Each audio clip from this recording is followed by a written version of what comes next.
Welcome back to my channel. Today we're going to talk about the three main reasons why Tolkien fans, Lord of the Rings fans, will never ever like Rings of Power. Now, I'm a casual fan, but even I know the answer to that. What's weird is that the showrunners don't seem to understand the reasons why.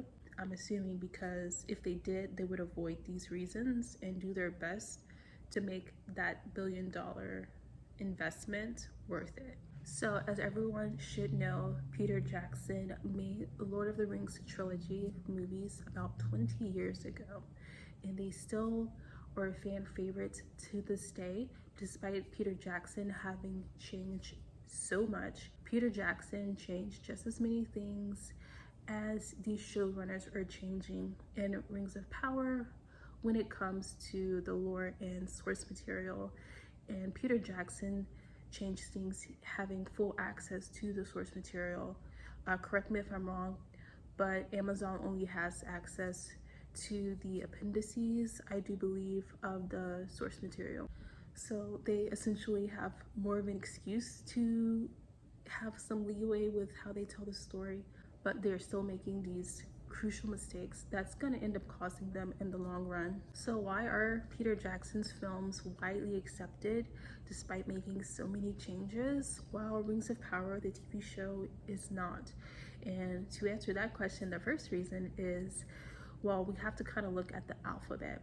So you will have these letters. Let's say you have letter B, letter D, letter P, and even letter Q.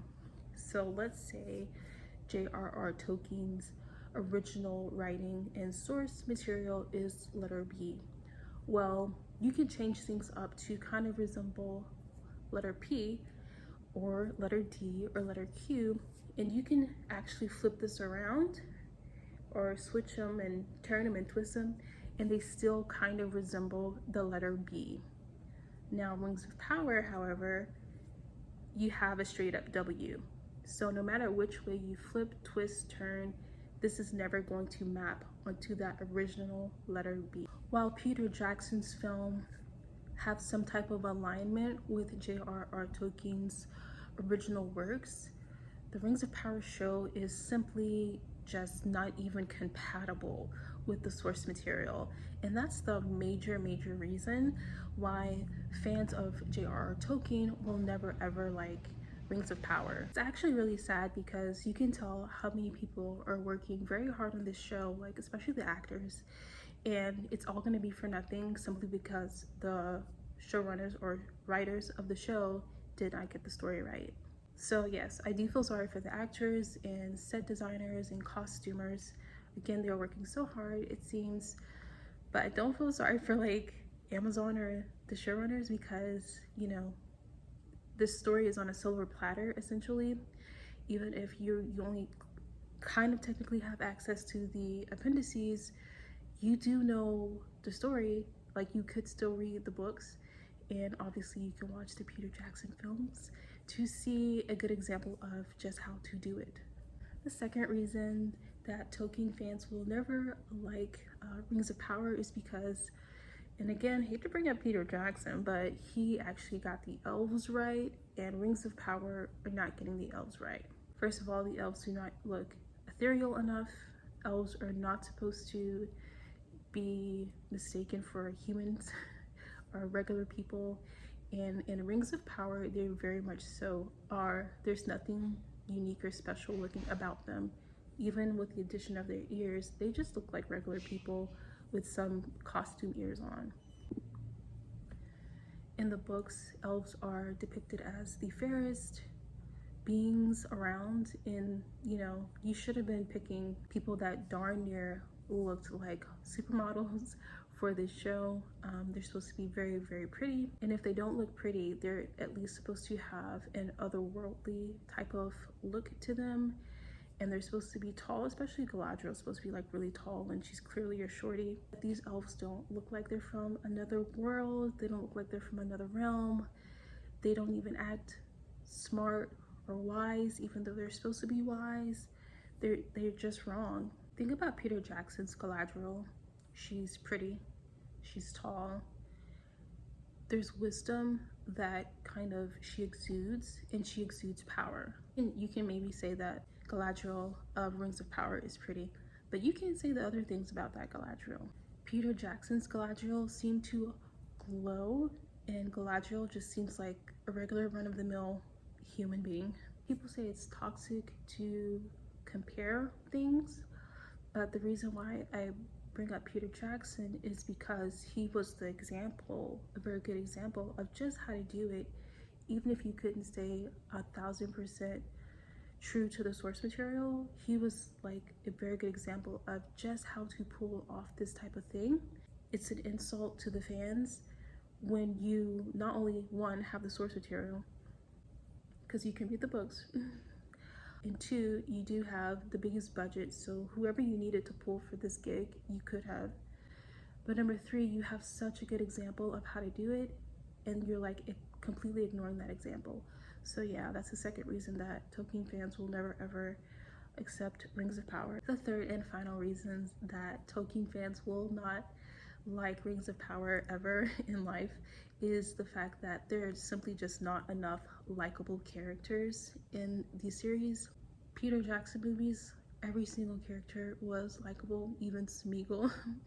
And when I say likable, I don't mean they have to be like a good person. Likable also includes being respected or respectable as the character. So for example, Sauron in Peter Jackson's movies was actually respected as a villain, where Sauron in the Rings of Power kind of just seems like a caricature of a villain.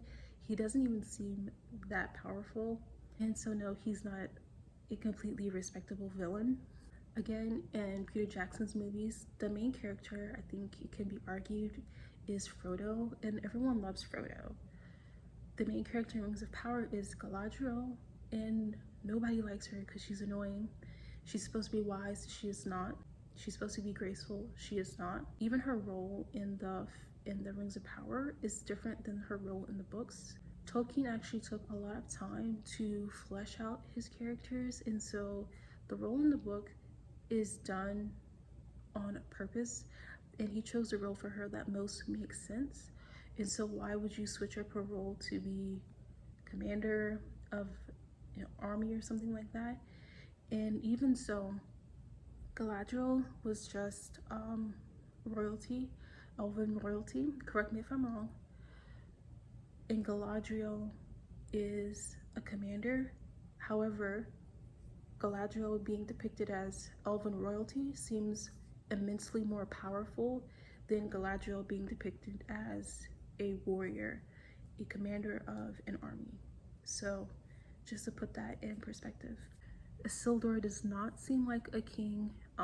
It's been floating around the internet or around YouTube that he seems like a member of middle management rather, but he's not very kingly. Just to reiterate again, you don't have to be a good king to be considered a respectable character, because if you think about it, Boromir's father was not very good of a king, but he was respectable as a character.